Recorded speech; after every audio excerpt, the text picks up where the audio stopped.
I want to ask you something, and I want you to sit with it for a moment before you answer. What are you waiting for right now?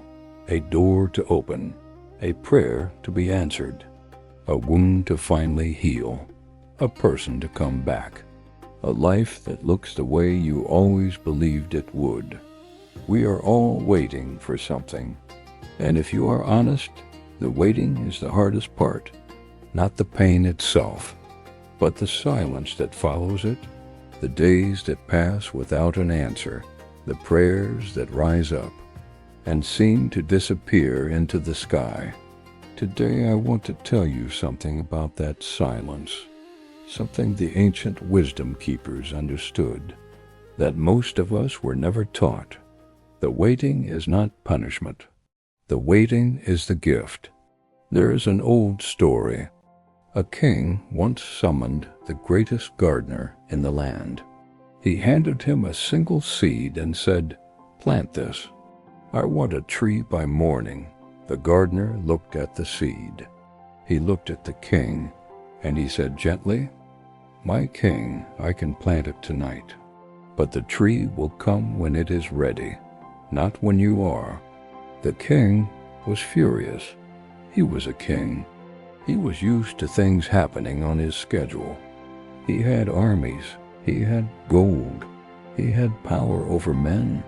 But he had no power over, because a seed does not grow for the king. A seed grows for God.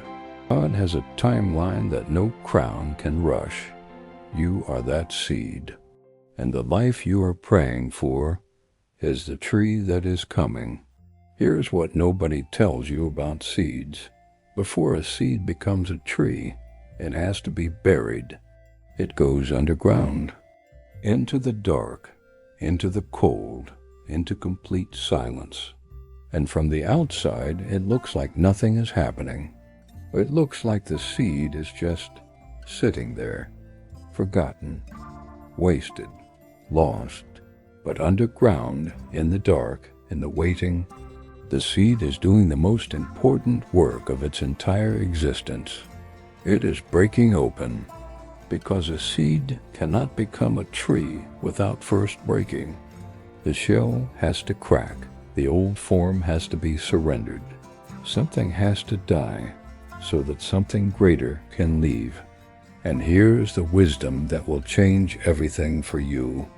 God does not delay your answered prayer. He delays the version of you that is not yet ready to receive it. Read that again. The answer is not late. You are not forgotten. You are not being punished. You are being prepared. There is another story, this one from Rumi. A shepherd was walking in the desert, talking out loud to God. His prayer was simple, childlike, raw. He said, "God, where are you? I want to find you. I want to take care of you.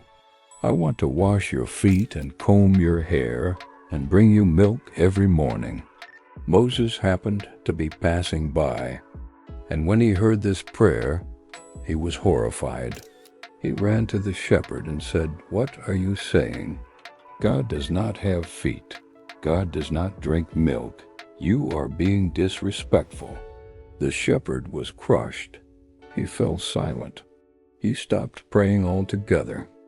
And then something happened. God spoke to Moses, and God said, "Moses, why did you separate my servant from me? I did not send you to correct his love. I sent you to carry it." Moses wept. He ran back to find the shepherd, but the shepherd had already found his own way back to God, through the very prayer Moses had tried to silence. And the lesson Rumi embedded in this story is this: God does not need your prayer to be perfect. He needs it to be honest. The shepherd waited his whole life to be told his prayer was wrong. But God had been listening the whole time, with love, with a patience that no human voice could interrupt. So why does God make you wait?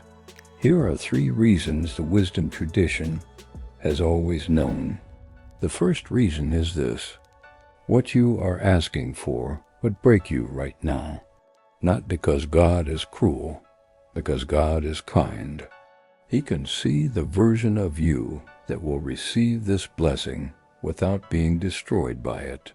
And He is waiting for you to become that person first. The second reason: the waiting itself is building something inside you that the answer alone never could. Patience is not just a virtue. Patience is a muscle, and the only way it grows is when it is tested. Every day you hold on when everything tells you to give up, you are becoming someone stronger, someone deeper, someone whose roots go all the way down. And the third reason, the one that will quiet your heart the most: God loves your turning to Him. He loves it when you call. He loves it when you return. He loves the conversation that happens in the space between asking and receiving. And sometimes He extends the waiting, simply because He loves to hear your voice. I do not know what you're waiting for tonight, but I know this: the seed you planted in that dark, quiet moment of prayer, the one you whispered when no one else was listening, God heard it. And He is not slow, and He has not forgotten, and He is not indifferent to your pain. He is a gardener who knows exactly when the fruit is ready, and He will not pick it one moment too early or one moment too late. So if you are in the waiting today, in the silence, in the dark, in the underground, know that you are not buried.